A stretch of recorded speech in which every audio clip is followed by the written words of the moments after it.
Я приветствую вас, дорогие друзья, уважаемые гости и подписчики моего канала. Максим Гольдар на связи прямо сейчас. Максим, приветствую вас. Здравствуйте, Александр. Здравствуйте, уважаемые люди. Максим, начать наш разговор я бы хотел непосредственно с событий, которые, на самом деле поменяли ход истории Украины. Это ситуация с Одессой 2 мая. Если бы не было Одессы 2 мая, то многие наверняка, я очень часто за эти 12 лет слышал эту точку зрения, что и с Донбассом было бы все по-другому, и, в общем-то, как бы и вообще, да, то есть мы столкнулись с определенным переломным моментом в истории Украины, потому что одни против других, пожар, столкновения и танцы на костях, которые собственно, продолжаются где-то, наверное, по сей день. Как вы оцениваете спустя 12 лет эти события? Согласны ли с этой точкой зрения, что это был переломный момент в новейшей истории Украины? И есть ли варианты, если не исправить все, как-то изменить? Да, я согласен с той точкой зрения, что это один из катализаторов был расползание Украины. Я согласен с тем, что русскоязычные люди, люди, которые не восприняли Майдан и имели на это право, люди, которые имели свою точку зрения, когда увидели массовое умышленное убийство 46, если я не ошибаюсь, людей в Одессе в Доме профсоюзов, они поняли, что с Украиной, в которой устанавливается подобная власть, а очевидно было, что это четко срежиссированное преступление, это я уже вам говорю как прокурор, люди увидели, что в стране, где устанавливается подобная власть, им делать нечего. И жить в ней нельзя, потому что это ужасно и опасно. Потому что власть есть преступная. Без всяких сомнений имело место, повторюсь, массовое умышленное убийство людей. Без всяких сомнений те, кто это делал и видел, как люди сгорали или задыхались от угарного газа, или по людям стреляли, эти преступники преследовали единственную цель – убить как можно больше и вселить страх в души и в сердца тех, кто был против майданной власти, кто был против Майдана, кто был против националистов и недонацистов. Именно поэтому их туда посвозили. Это делалось руками привезенных туда. Одесса не говорит на этом наречии, на котором они там курлыкали. И Одесса не делала этого. Конечно, и в Одессе есть отморозки и преступники, и недонацисты. Это тоже есть. Особенно сегодня они процветают, чувствуют себя неплохо. Убийцы являются членами наблюдательных советов различных организаций украинских. Вхожи к министру обороны, к министру внутренних дел. Но вернусь к 2014 году. Нужно отлично помнить, кого Киев, тот майданный, отрядил на борьбу с инакомыслием в Одессе. Это был Порубий. Курировал это все тогдашний министр внутренних дел Аваков. В этом, к сожалению, играла плохую роль прокуратура местная, как минимум. А я думаю, не местная, а та киевская. В Киев тогда назначили прокурором какого-то львовского клоуна, который никогда в прокуратуре не работал, и из Генеральной прокуратуры уехал, если я не ошибаюсь, я имею в виду с должности генерального прокурора, на 2 С-классах. Хороших, красивых, бронированных, не говоря о том, сколько он приобрел в целом после недолгого нахождения в должности генпрокурора. Я это все помню, это все зафиксировано, это никуда не пропадет и не денется. Я помню, как Лешек Гончаренко, этот шакаленок порошенковский, скакал вокруг трупов и фотографировал это все на телефон. Я помню эти кадры. Я надеюсь, что Украина тоже это помнит. Просто всему свое время. А еще, что утверждает меня в мысли, что это было преступление, спланированное и срежиссированное властью. Кстати, помните, когда туда пытались прорваться пожарники, чтобы затушить, их просто не пускали. Их специально не пускали, чтобы преступление было, чтобы преступный умысел был доведен до конца.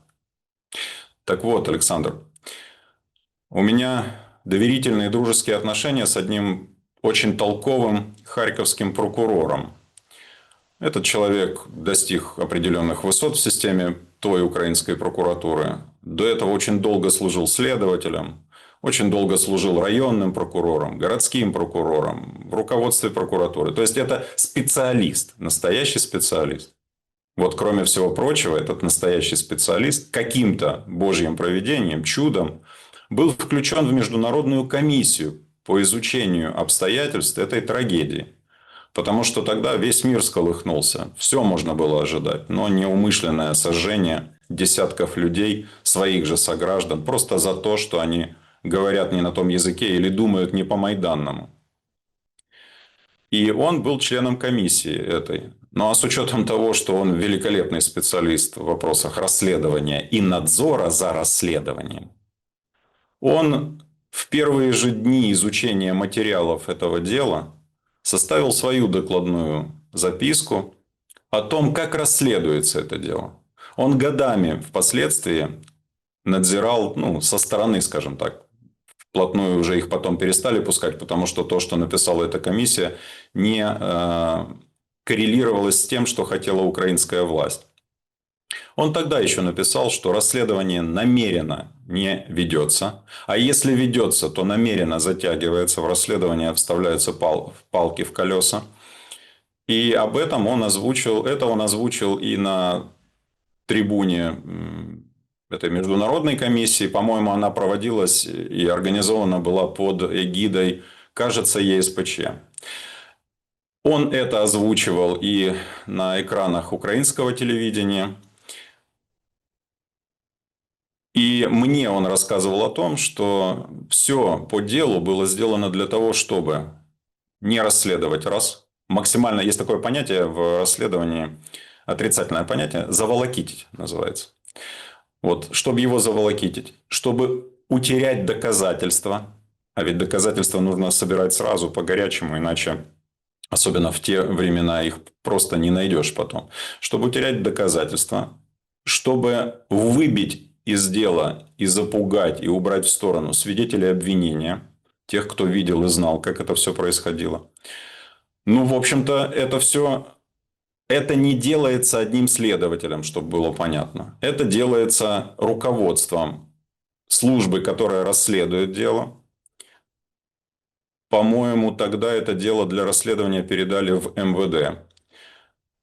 Это делается надзирающим прокурором, который либо закрывает глаза, либо помогает таким образом расследовать дело. Ну и понятное дело, что команды этим всем спускаются с самых верхов. А с учетом того, кто стоял в режиссуре этой трагедии, можно понять, почему дело не прорасследовано, почему преступники не наказаны. Но, как писал Лермонтов, есть и Божий суд. Вот нескольких уже он настиг, этот Божий суд, в разных городах нашей страны. Поэтому вот такая моя оценка происшедшего, причин происшедшего, смыслов.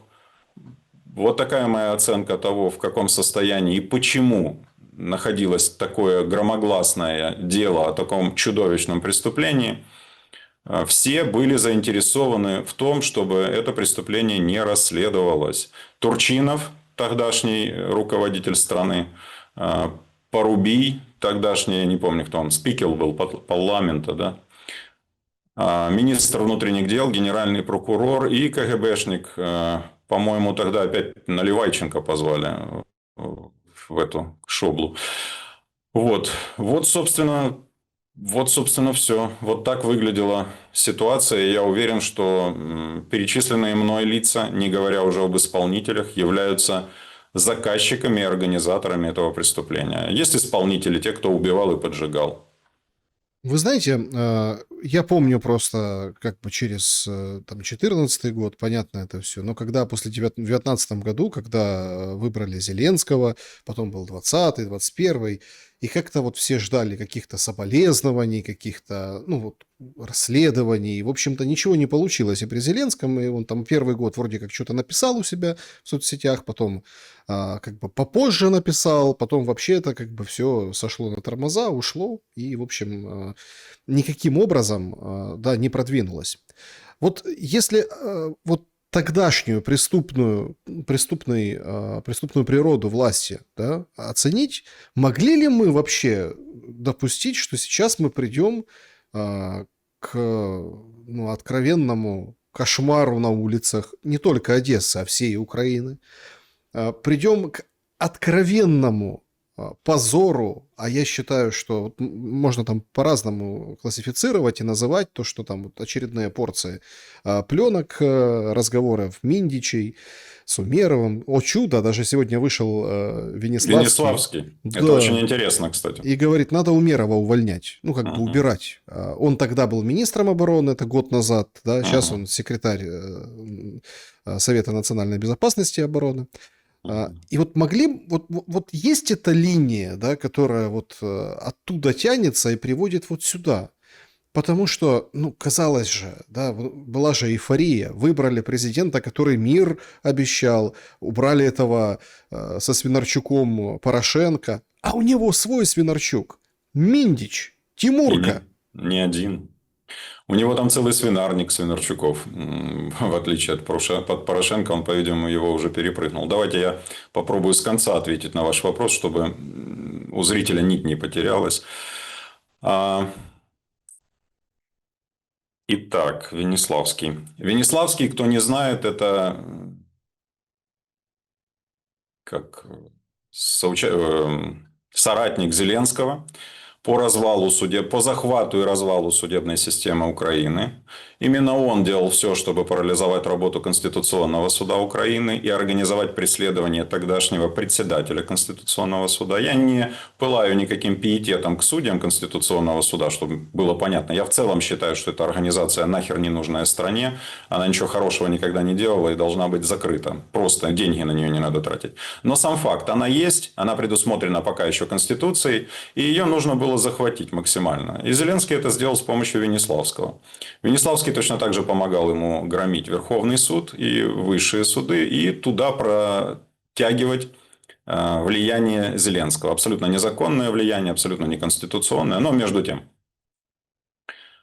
И сегодня Венеславский – это такой же его рупор, который озвучивает то, что согласовано с Зеленским. Поэтому я думаю, что Умеров уйдет в отставку. Или сам, или указом. Я думаю, что он напишет заявление. Тем более, награбил он немало. Не я, а американцы сами публиковали, сколько у него там квартир в Нью-Йорке и вилл в Лас-Вегасе. Ой, простите, не в Лас-Вегасе, во Флориде. Это два, три. Вернее, это раз, два. Самая замечательная и самая действенная коррупционная схема, которая только может быть. Президент через своих нукеров, через своих соучастников преступления забирает под себя те или иные предприятия, производящие оборонную продукцию. Просто под себя забирает. Надо изучить, понятное дело. Это, я думаю, впоследствии следствие будет изучать. То, кому принадлежат доли в оборонных фаерпоинтах там, и так далее, в других оборонных компаниях Украины, которые производят вооружение. И которое прекрасно продается сегодня с учетом войны. Итак, под себя забирают эти предприятия, под контроль. Те, кто их создал, эти предприятия, или уходят, или им просто обещают долю в прибыли и говорят, что вы будете или в шоколаде, или в камере, или уедете отсюда. Ну, все. Итак, военный комплекс забрали под себя. Дальше. Назначаются нужные министры обороны, которые являются распорядителями военного бюджета. Также, когда страна принимает закон о бюджете, впоследствии деньги распределяются. Это долька для ежа, это долька для моржа, а это долька для умиража, для Умерова условного. Хотя, справедливости ради, Александр, я напомню, что они все такие, в общем-то, особенно после Майдана, полностью бессовестные твари. И один из министров обороны еще при Порошенко как-то в пьяном дыму высказался одному моему знакомому, вернее, даже не одному моему, а нашему с вами общему, фамилию называть не буду, он ему сказал: да я за обедом Петрус пью.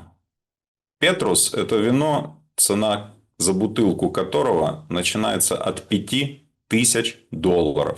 От $5000 бутылка за обедом. Это чучело пило такое вино. Поэтому они там все в этом смысле трахнутые ребята.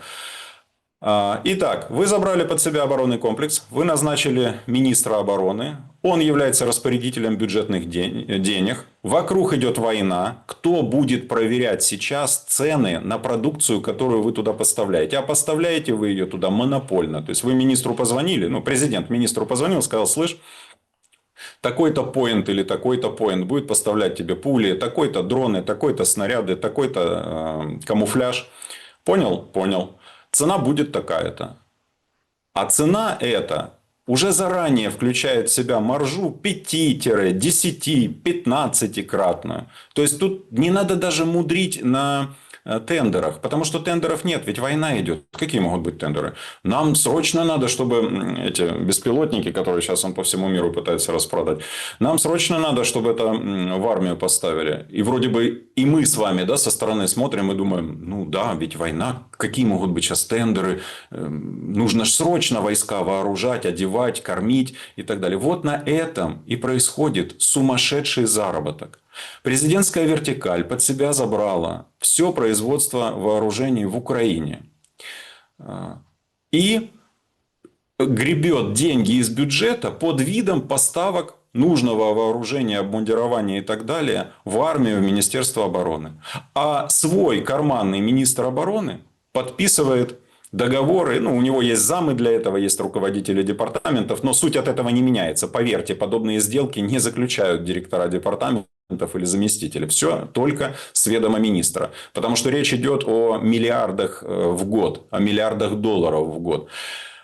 Он подписывает договоры и выписывает чеки для этих компаний о получении государственных денег в огромных сумм. Вот самая замечательная коррупционная схема, которую возглавляет, очевидно, из пленок Миндича очередных, возглавляет президент. Без него это невозможно. Он верховный главнокомандующий. И его присные. Я объясню это на юридическом языке теперь, как прокурор. Есть такое понятие в уголовном праве – преступная организация. Это не банда, это круче. Это преступная организация, которая когда-то создана. То есть у нее есть время уже. История создания, так сказать, и существования работы. Она создается с конкретной целью для совершения конкретных тяжких и особо тяжких преступлений. В ней есть четкая иерархия. Есть главный или набор главных, не обязательно, да, может быть несколько человек главных. Есть четкое распределение ролей, кто чем должен заниматься. Вот чтобы из теории в практику, говорю, вот по этим пленкам, допустим, Шефир, его задача, его роль – это контролировать поступление спизженного в общак. Вот он этим и занимался, да? Сейчас, минуту. А ну тихо. Вот он этим и занимался. 50%, да, такой у них в уставе этой организации прописано откат. Сейчас собака что-то волнуется. Одну минуту. Это задача Шефира. Допустим, задача Миндича – организовывать схемы по выводу денег. Или там, по их обналу, или по их отмыванию. Сколько они там, 100 с лишним миллионов с Галущенко, да, прогнали. Вот так выглядит распределение ролей. Есть понятие планирования преступления. Что такое планирование преступления? Эта шайка, вернее, эта организация хочет украсть условный $1 миллиард из государственных денег, которые выделяются на оборону. Вот пошло планирование. Оно заключается в следующих шагах. Записывается или специально завышается оборонный бюджет, то, что должно быть потрачено. Это делается через своих парламентариев. Вот вам еще соучастники преступления, которые голосуют за этот оборонный бюджет, который потом будет украден. Дальше. Протягивается свой необходимый министр обороны. Вот следующая часть плана. И следующие роли. Он назначается на должность. Для чего? Для того, чтобы помогать совершать особо тяжкое преступление, а именно завладение этими государственными деньгами. Дальше уже идет распланирование по вертикали в Министерстве обороны, в Госказначействе. Соучастником является Генеральная прокуратура, которая не видит этой ситуации и не хочет ее слышать. Поэтому туда ставится свой человек. Есть кураторы Министерства обороны от СБУ, так называемая контрразведка. Она тоже закрывает глаза и выполняет свои задачи. Есть Госфинмониторинг, который должен отслеживать то, каким образом и куда уходят крупные суммы денег. Он тоже выполняет свою задачу и не видит, куда уходят эти крупные суммы денег. Либо контролирующие органы в упор не видят, что условный дрон продается там по цене в 20 раз дороже, чем если его привезти из Китая. Хотя он абсолютно идентичный. Об этом сказал директор Райнметалл, да? А после этого его слова подтвердил Буданов, который сказал, ну давайте правду же назовем, что мы их просто запчасти собираем и все. Вот, собственно, все наши изобретения. Резюме.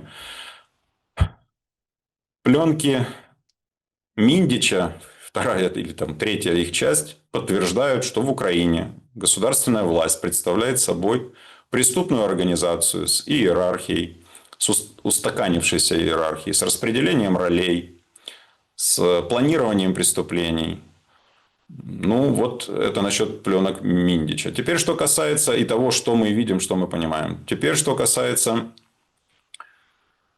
как оно могло так все произойти. Ну, оно уже произошло. Нет сомнений, что 2014 год это был госпереворот.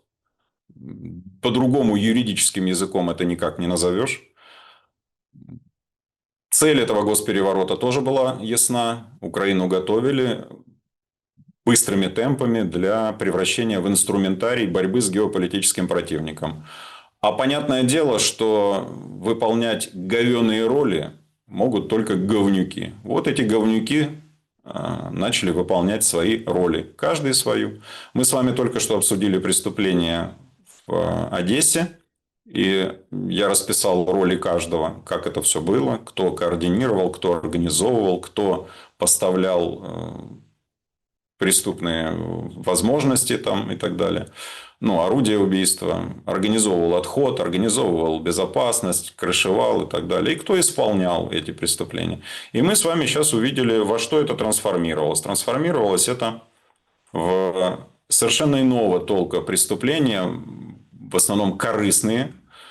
Тут я обращу ваше внимание на то, как характеризует Зеленского его бывшая пресс-секретарь, которая говорит о том, что у того, когда деньги перед глазами, все остальное сникает, уходит в сторону, все остальное не важно. В этих вопросах он чрезвычайно алчный и педантичный человек. Все остальное для него не важно.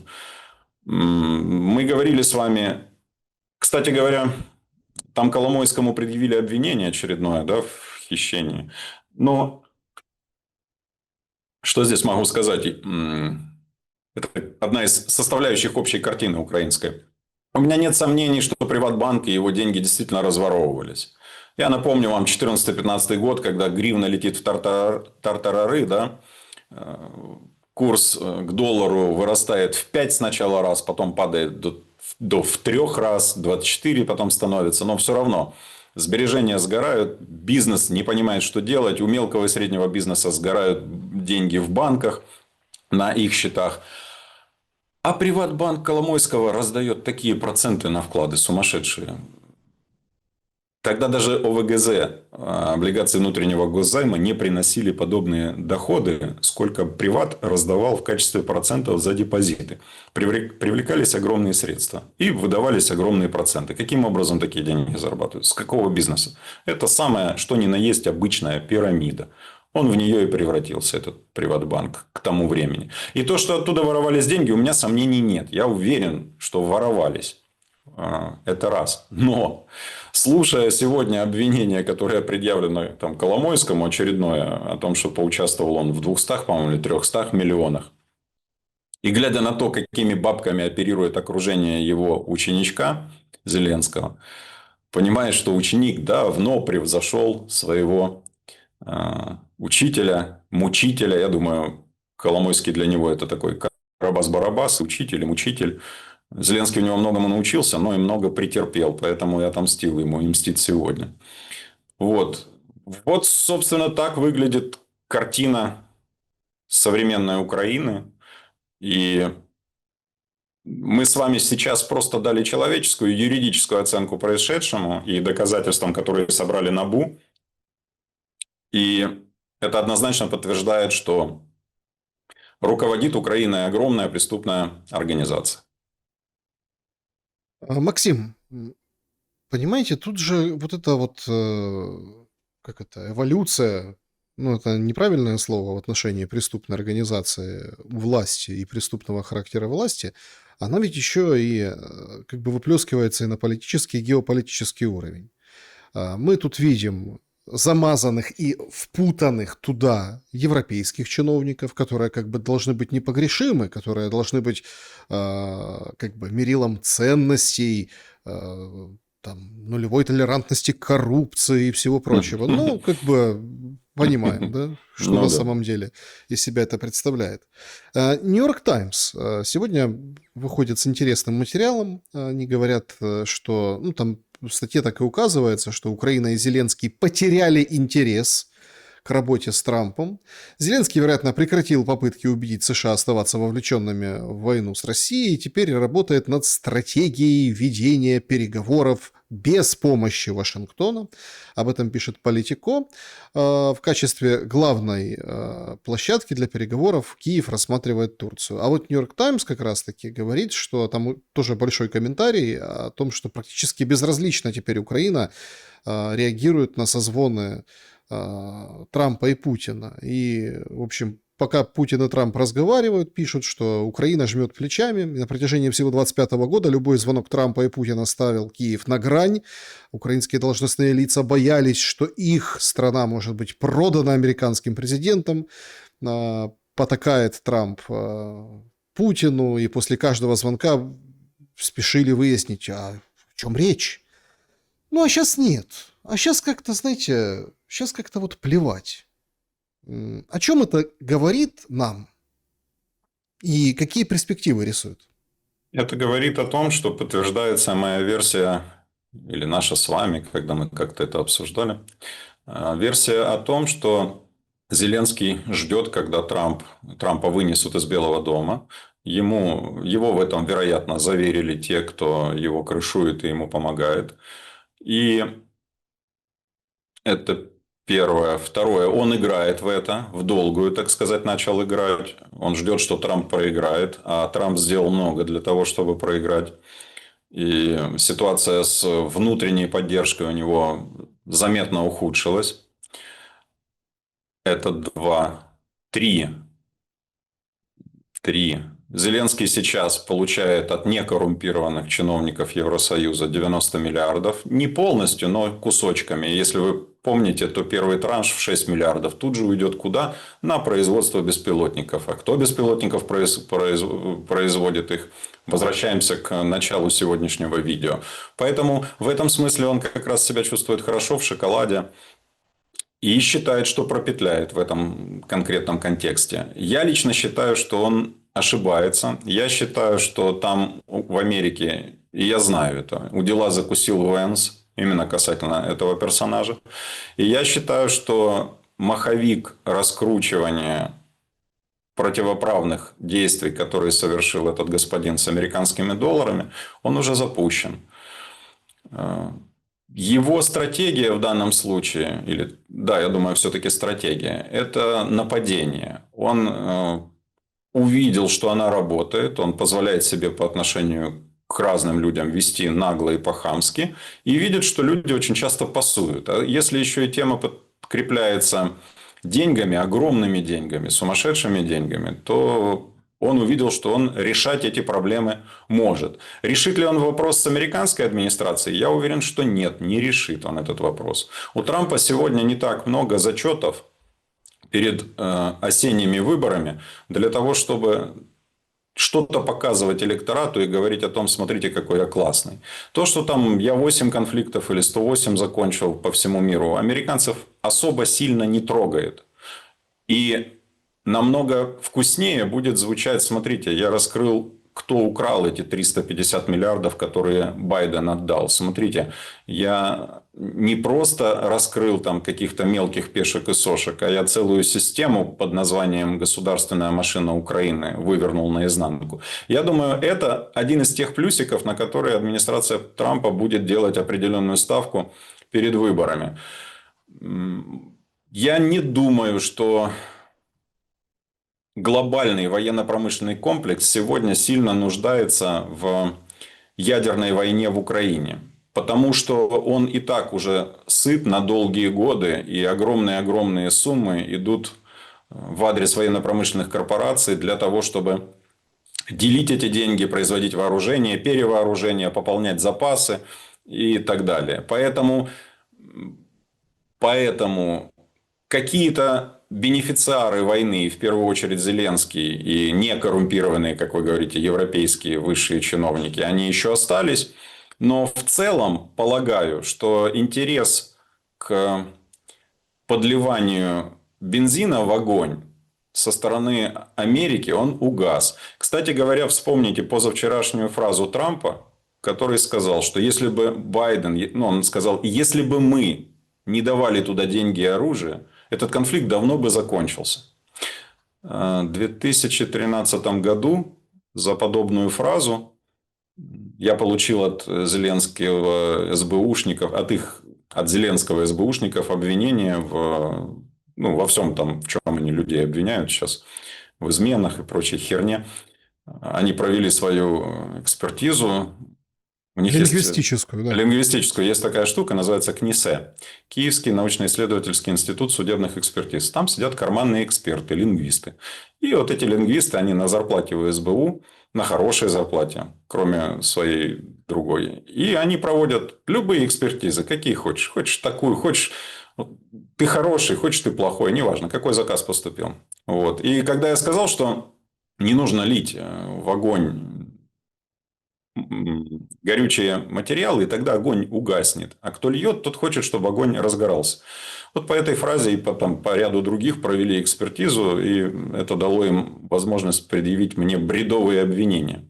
Вот мне интересно, сейчас Трамп сказал то же самое. Они начали по нему лингвистическую экспертизу проводить, их эти жопники из КНИСЭ? Вы же видите, они как бы Вижу. отмежевываются от Трампа сейчас целиком и полностью. Все я вижу, все я понимаю. Я очень просто хочу, чтобы они тоже видели и понимали, что мы все видим и понимаем. И мы не забываем этого. Мы просто ждем, готовимся, знаем. Это что касательно наших уродов местных. А если речь вести о геополитике, я все-таки уверен, что пленки Миндича будут сейчас вырываться наружу намного чаще, что в них будет намного более заостренное внимание направлено уже не на Шефира, а вы видите, уровень же поднимается уже Шефира. Что, НАБУ не знала, что есть эта пленка, вернее, что есть эта запись, и кто там Шефир в этой преступной организации? Знала отлично с того момента, как записали это аудио. Просто не давали этому хода. Сейчас дали этому ход. Еще дадут, больше дадут. Уровень поднимут. Дойдут от помощника до хозяина, до хозяина, я имею в виду Шефирского, до Зеленского. Это будет основанием и для санкций, это будет основанием и для громогласных выступлений Трампа у себя там. Это будет основанием для уголовного преследования, я уверен, со стороны американского правосудия наших доморощенных государственных воров. То, что Зеленский ожидает, что он пропетляет до осени, что Трамп, а для этого он заволокитит, назовем таким словом, войну, что Трампу сейчас будет не до него, что слишком много проблем у Трампа. А там, когда республиканцы проиграют выборы в у них треть Сената, да, обновляется, и у них полностью Конгресс обновляется. Когда они проиграют эти промежуточные выборы, то, по его мнению, Трамп будет беззубым в этом смысле слова. Я думаю, что это большая-большая ошибка. Я думаю, что он достаточно настроил против себя нынешнюю администрацию США, и я думаю, что догон будет обязательно. Тут еще какой момент получается. Трамп при всей его эксцентричности, при всей его сложности характера, при всей его непредсказуемости, он же все равно человек-то умный. Он, хотел сказать, сам вырастал. Нет, он, конечно, унаследовал богатство родителей, но он их не пропил, он их приумножил и стал президентом. И это нельзя сбрасывать со счетов. Так вот. У Трампа есть свои близкие, родные, семья, дети. Дети, которые в последнее время стали удачными очень бизнесменами. Особенно в последнее время. Понимаете, о чем я говорю? Они все после ухода Трампа будут потребувати, как по-русски. Нуждаться. Будут нуждаться в защите. Потому что огромное количество внутренних американских крокодилов захотят их слопать. А для этого Трампу нужно сделать все, чтобы имело место преемственность. Чтобы не его враг зашел в Белый дом. Потому что потом будет обратка. Я думаю, они это все отлично понимают и просчитывают. Должны понимать и должны просчитывать. И я думаю, что не так много преемников, которые сегодня есть, и которые могут продолжить, скажем так, его линию или как минимум защитить впоследствии. И каждого из этих преемников Зеленский так или иначе оскорбил или обидел. И это очень хорошо. Я уверен, что эти парни ничего похожего не забудут и не простят. А так как для них выгодно будет вывернуть наизнанку происходящее в Украине, именно с точки зрения расхищения западной помощи, они это обязательно сделают. А это им выгодно. Вот, собственно, все. Денег там, если вот представлять себе, что они бенефициары войны сегодня, я не думаю, что это так. Не бенефициары. Я не думаю, что это так. У Трампа была возможность применить ядерное оружие в Иране. По-другому у него выиграть в Иране не получается. Да, сейчас я объясню, почему я это сказал. Они сейчас заблокировали иранские поставки нефти. И Иран не совсем понимает, что теперь с этим всем добром делать. И Китай при этом страдает немножко. Или может пострадать через какое-то время. Вот. Но при всем при этом ядерное оружие ни тактическое, ни стратегическое Трамп не применил. И не хочет его применять. Это я к тому говорю, что думаю, что он точно так же не очень хочет, чтобы было применено ядерное оружие в Украине. А судя по тому, что происходит в России и с какими проблемами сегодня Россия сталкивается, особых иных вариантов для выиграть там тоже не могут найти. Мы уже с вами это обсуждали. Тихий САП не получается. Украинские дроны уже летят за 2000 километров. Горят их эти нефтебазы, горят Более заводы. того, сейчас там выходят нардепы, есть такой Костенко, он вышел, говорит, мы имеем все возможности унизить Россию и ударить по параду на Красной площади. Вообще, конечно, формулировки адские. 81-я годовщина Победы, в которой как бы Украина была непосредственным кузнецом этой победы, да, и жертвой, а он унизить Россию. Ну так вы сами себя унизите прежде всего. Ну, Александр, у этих нет ни рода, ни племени. Они дедов своих и бабок попродавали и попредавали. Они не живут теми ценностями и теми восприятиями, которыми живем мы, которыми живут нормальные люди. Для них это не играет никакой роли. Для них не играет никакой роли, что, если не половина, то огромное количество, треть условно, вот этих кузнецов победы, гениальных генералов, маршалов, что они выходцы из Украины. Для них не имеет никакой роли, что партизанское движение, которое поразило нафиг Гитлера, который охерел от того, что несколько миллионов человек могут быть партизанами, и не просто партизанами, а это целая армия, которая будет работать действенно, слаженно, четко, классно. Для них это не имеет тоже никак... И эта армия где зародилась? Это же украинское движение. Сколько, как вы правильно говорите, людей полегло здесь, сколько мирных было убито, сколько подполья сопротивлялось фашистам, ну и так далее. Для этих это не играет никакой роли, никакой вообще. Они и национал-предатели, они и предатели памяти, истории, поэтому они подобные выпердыши себе позволяют и таким образом пытаются оперировать. Но между тем, я сейчас все-таки вернусь к тому, что Россия испытывает серьезнейшие трудности. Хоть, может, пытаются и не показывать, хотя уже и не пытаются. У них там есть бывший НГШ. НГШ – это начальник генерального штаба. Генерал армии Балуевский, кажется, или Валуевский, как-то так. И он выступает несколько дней назад на там, их очередном каком-то собрании и говорит, мы или победим сейчас, или нас не будет.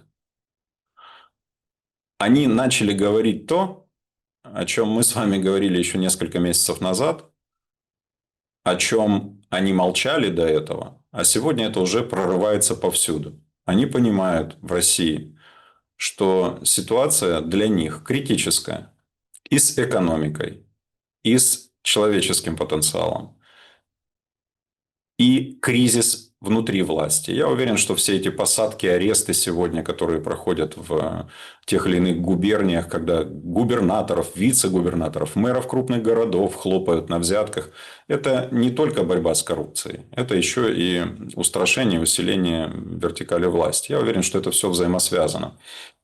И если к этому приплюсовать фразу Зюганова о том, что нас ждет 17-й год, ну, если вспомнить мои прогнозы, что у них или 91-й будет на носу, так сказать, или все-таки выигрыш ситуации в Украине. А так как тихим сапом не получается, особых вариаций нет. Поэтому я все-таки, а теперь возвращаясь к Трампу, я все-таки думаю, что Трамп не очень хочет, чтобы в центре Европы бабахало ядерное оружие. И я все-таки думаю, что в этом смысле слова какая-то согласованность или какое-то совпадение интересов его китайского босса и российского босса, она есть. Если теперь поставить фигурную скобку и все это суммировать, то полагаю, что Зеленский все равно в противодействии администрации Трампа допускает для себя чрезвычайно опасную, я думаю, окончательную ошибку. Вот такое мое мнение. А встреча майская нас ждет. И Путин в Китае, и Трамп в Китае. Этих трех? Или кого? Кого с кем? Ну, они по отдельности вроде как, но Ну да. многие говорят, что могут и на троих сообразить, так сказать. На троих сообразить. Смотрите, Кстати, в Китае очень крепкая водка. Знаете об этом? нет, не И знаю. китайцы очень любят водку свою. И там она, по-моему, от 53 градусов начинается. И там многие в обеденный перерыв прямо ее пьют. Поэтому на троих могут сообразить. Дядьки крепкие. Ну, вы знаете, как бы вспоминая опыт общения с китайцами в студенческие годы, в Луганске было очень много, там институт Конфуция был, очень много приезжих китайцев, которые обучались в украинских университетах тогда. Ну, как бы им хватало и нашей, понимаете, то есть Ну, достаточно быстро, да, хотя они храбрились и говорили, что мы сильнее и здоровее. Ну, не суть. Смотрите, вот эта вся, скажем так, история с этой встречей, с этой Ялтой, я ведь почему вам привел вот эти все материалы Политико, Нью-Йорк Таймс свежие? Да плевать, понимаете? Вот Зеленский так себя ведет, что ему ну, плевать, да, то есть о чем там они договорятся. Путин, Трамп, Си Цзиньпин. Я вижу, как все так рассматривают эту встречу возможную, да, на троих, как вот переломный какой-то момент. Так какой переломный момент? У него, видите, все как хорошо. Он как бы играет за другую сторону, за сторону как раз-таки глобалистов. Вопрос только мучает вот лично меня. Значит, на фоне вот этой мобилизации ужасающей, которая происходит, вот мы начали с вами с Одессы, да, там продолжается все. Там женщинами дерутся, вот это, а женщины как бы уже одесские понимают, где они живут, они сбиваются в такие могучие кучки, то есть не по одной, а несколько, и вот прям если видят, что мужичка чужого, да, кто-то, в общем, вяжут ТЦКшники, они прям вот толпой пытаются как-то с ними отвлечь, в общем, воспрепятствовать, дать убежать вот этому мужчине. Как бы, ну, ужас, что происходит. Этого никто не видит на Западе. Или, так, знаете, ну, бывает там, да, ну, это такие издержки демократии. Ну, вот такая просто демократия, понимаете? И этого вообще никто не замечает. Но вчера Зеленский подписывает, ну, или как не подписывает, он встречается с Федоровым и дает какие-то умопомрачительные цифры. Я насторожился, когда услышал от него, у него прочитал на странице, там пресса об этом начала писать, что штурмовику, пехотинцу, тот, который на переднем крае, будут платить от 200 до 400 тысяч гривен в месяц. Сейчас там зарплата 30, около того, и плюс 100, 120, и то там считают они по дням, поэтому говорить, что там хорошие зарплаты получают военные, ну, когда-то там посчитали тебе 3 суток на передовой, да, и все, и делите на 30, умножайте на 3, называется эту хорошую зарплату. Но почему я насторожился? У меня прямая параллель с гробовыми прошла. Помните, вот такая была история, что по 15 миллионов выделили за каждого погибшего, и сделали так почему? Потому что, ну, все думали, что быстро все закончится. Ну, то есть... И вот я сижу и думаю, как расценивать это повышение, да? Это для того, чтобы охотнее шли, это признак конца, или это признак, ну, инфляции, которая там неизбежна, и у нас там, условно, там опять черный август ждет. Короче, какой-то вот... То ли, чтобы, ну, позитивным образом как-то прикрыть вот эти скандалы, потому что все же позитивные блогеры молчат, кто такой Вова на пленках Миндича. Короче, непонятна мотивация. Если рассматривать его со стратегической точки зрения, ну... Как в России получается, ну, типа, хорошие зарплаты, там, подъемные, и как бы меняется подход в армии, или это опять пустой пиар и опять промах? Нет, я думаю, что действительно подобным образом пытаются затянуть больше людей на войну, но они опоздали во времени, потому что уже сформировано общественное мнение, уже люди не хотят, уже люди по максимуму сопротивляются. И я думаю, что эти 200-300 тысяч вряд ли помогут кардинально исправить ситуацию на фронте и загнать туда тот, как англичане сказали, у вас еще 4 миллиона человек есть, да, для убийства. Поэтому вот этих вот загнать туда просто так, я думаю, не получится. Я буквально вчера услышал такое, с одной стороны, смешное, а с другой стороны, грустное выражение о штурмовиках, которые, когда отправляют на эти штурмовые мясные атаки, в эти, вернее, вот то, куда они идут, это называется тропа миллионеров. Имеется в виду, что как бы условно богатые парни идут с тем, ну, с тем прицелом, что им много выплатят, да, только никто не возвращается. То есть, я думаю, что люди уже понимают, что происходит в стране, как ее грабят, кто ее грабит. И они понимают, что менять свои жизни на подачки они не должны и вряд ли будут. Это раз. Два. Мы с вами как-то обсуждали, что сегодня страна находится в таком диком экономическом состоянии, что по большому счету зарабатывать деньги нормальному человеку особо в стране негде. Если ты не причастен к расхищению бюджетных средств, в том или ином смысле. Если ты не конвертатор, если ты не минимизатор, если ты не чиновник Зеленского, если ты не поставщик оружия или чего-то там на войну, то зарабатывать особо негде. Только те, кто служат, они получают какие-то деньги, которыми пытаются кормить свои семьи. Это тоже нужно принимать во внимание, что вот так вот оно. Возможно, что те, кто служит, и те, кто, как вы говорите, получают сейчас 30-40 тысяч гривен, узнав о том, что им будут платить 200 тысяч гривен, согласятся рискнуть и пойти по этой тропе миллионеров Скорее всего, в один конец. Но, думаю, такие будут. Но не для кардинального изменения ситуации на фронте. Я в данном случае верю Залужному, который в сердцах или специально сказал о том, что не морочьте голову, никто ничего не отвоевывает, все это чушь собачья. Это просто невозможно уже сегодня физически сделать. Это второе. Третье.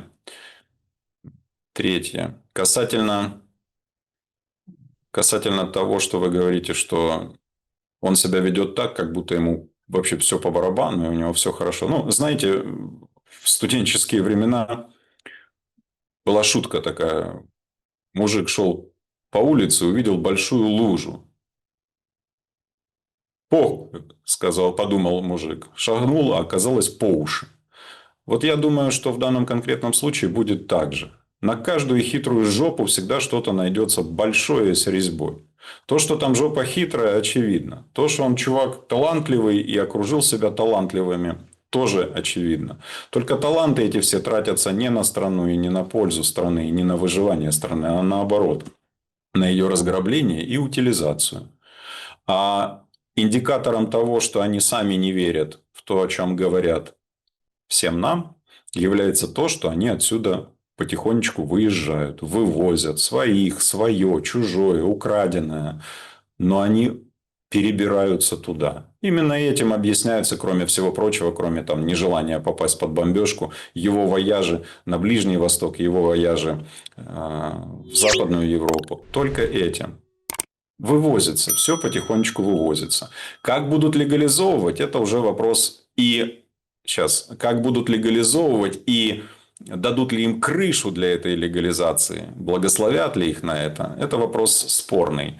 Сегодня между Европой и США серьезный есть разлом, скажем так. Администрация Трампа не очень празднует Европу. Европа все меньше боится показывать, что она не очень празднует администрацию Трампа. Поэтому можно себе представить, что бизнес Зеленского или тех, кто с ним связан, будет неплохо себя чувствовать какое-то время на территории той или иной европейской страны под крышей того или иного европейского бюрократа. Такое себе представить можно. Но надо помнить, что в 2027 году уходит нахер Макрон, что Мерц сегодня имеет поддержку в 14%, и ему на пятки, на жопки наступает АФД. Нужно и АФД с одной стороны, и левые берут свои баллы там, где они их теряли. Нужно это тоже помнить. Нужно помнить, что мадам дер Ляйен, она назначаемый, а не избираемый народом бюрократ. То есть, так или иначе, рано или поздно, он же себе долго намерил, да, он же не зря говорит, Трамп-то и Путин старики, а я-то ого-го. Он же долго себя намерен. Но надо понимать, что те, кто может ему эту самую крышу организовать и обеспечить какую-то защиту, допустим, от американского преследования, они тоже скоро не станут этими самыми крышами в силу естественного хода вещей. Резюме. Он выбрал такую тактику нападения, хамства, грубости, наглости, такой а-ля хуцпы.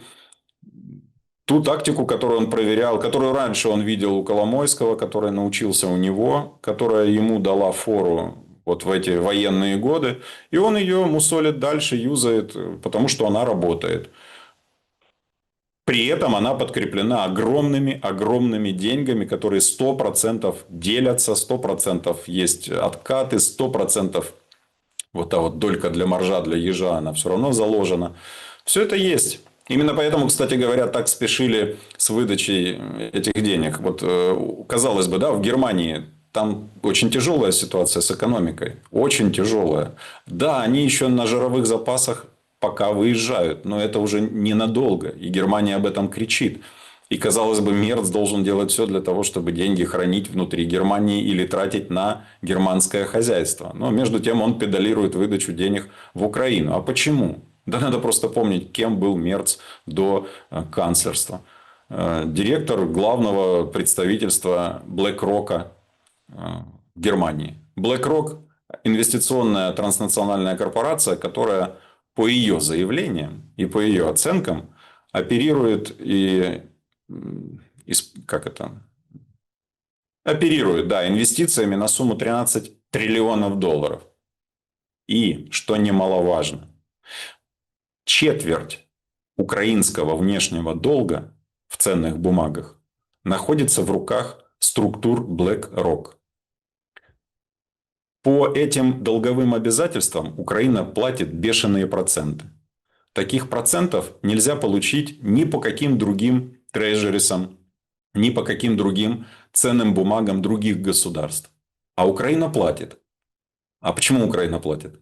А потому что деньги берутся из европейской казны, даются Украине. Украина из этих денег отстегивает, по сути, BlackRock и другим кредиторам. Те чувствуют себя замечательно. А если бы такого не было, Украина бы не могла платить по своим ценным бумагам, по своим обязательствам, по своим долгам. И тогда бы кредиторы в пролете были бы. А так нажали на все кнопки. Европейские чиновники выдали Украине очередные европейские деньги.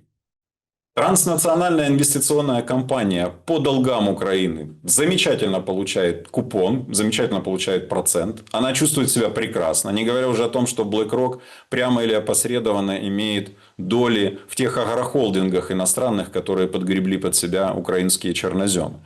Не говоря уже о том, что BlackRock имеет доли во всех крупных военных предприятиях мира. Поэтому они балдеют от того, что в Украину эти деньги вливаются. И получают свою часть, кроме всего прочего, купонами, я имею в виду стрижкой процентов по украинским долговым обязательствам. Они ничего не теряют. И уверен, что мотивы того же Мерца именно такие. Сказали, сделал, деньги отправили. Знаете, у него спросили, там была одна газета, ну, видеовстреча, там читательница газеты передала вопрос, говорит, вы уже год канцлер. А что хорошего вообще вы сделали для нас, немцев? Ну, и тут говорит, ну, рано делать выводы. Рим не сразу строился, да-да-да-да-да. Да-да-да. Да, В этом беда. Мы с вами, кстати, этот момент как-то затрагивали. Беда в том, что по всему миру политики не несут юридической ответственности. Да, их могут не избрать, но они столько вывертят за время своего пребывания в кресле, что разгребать это придется многим поколениям несчастных сограждан. И в этом как раз и беда. Беда в том, что нет момента, когда, ну все, спасибо, поцаревал, отошел в сторону. Причем в сторону отошел, вот рядышком, тут будь. Ты никуда не едешь. У нас есть год для того, чтобы мы провели аудит твоей работы. Вот так должно быть. Проводится аудит работы этого политика, министра, неважно, генерального прокурора, кого угодно. Это несложно сделать. У каждого есть своя ценность и своя оценка. У каждого министерства, ведомства, у глобального босса тоже есть. Было хорошо, стало плохо. Был ВВП такой, стал ВВП такой. Люди могли себе столько позволять, теперь после него позволяют столько-то. Запасы страны были такие-то, теперь такие-то. Долговая яма была такая-то, теперь такая-то. Я привел вот сколько? 5 штучек всего лишь пунктиков, да, по которым можно оценивать каждого политика. Оценили. А потом задали вопрос. Если в плюсах все и народ доволен, то молодец, молодец. Хочешь ехай, хочешь оставайся, можешь заново баллотироваться. Вот это правильный подход. Так должно быть в нормальном государстве, в человеческом сообществе. А в минуса, если ушел, верни, пожалуйста. А у меня нет. Ну нет, у нас есть хорошая урановая шахта. Иди, добывай уран для страны. Там, я не знаю, уголь, реки поворачивай, еще что-то полезное дело. Я не шучу сейчас, я вполне серьезно говорю. При Сталине это называлось вредительство. За вредительство или расстреливали, или отправляли в лагеря. Иди, лес вали, бам строй. Что-то полезное делай для своей собственной страны, которую ты разворовал или в силу своего нехлюйства или тупости сделал так, что страна претерпела. Вот это и есть правильный подход. Вот так было бы правильно. А не мы одни, не Украина. Все, наверное, или почти все страны, скажем так, как вы говорите, демократические, живут именно таким путем, именно таким образом. И это ужасно плохо. Ужасно плохо для для веры в целом. Ты понимаешь, что государственная машина не нужна тебе в том виде, в каком она сегодня функционирует, допустим, в Украине.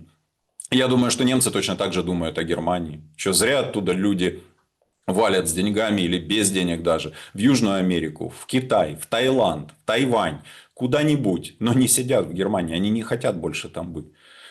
Так что, так что это не просто говорушки сейчас. Это то, как я вижу себе будущее устройство моей страны, Украины. В том числе с юридической, с финансовой ответственностью тех, кто называется властью. И я считаю, что это абсолютно правильно и абсолютно справедливо. Сделал что-то хорошее, блин, ну тебе вечный почет. Хочешь грамоту, хочешь орден, хочешь часть в виде премий. Я считаю, что это нормально. Сделал что-то плохое, деньги верни.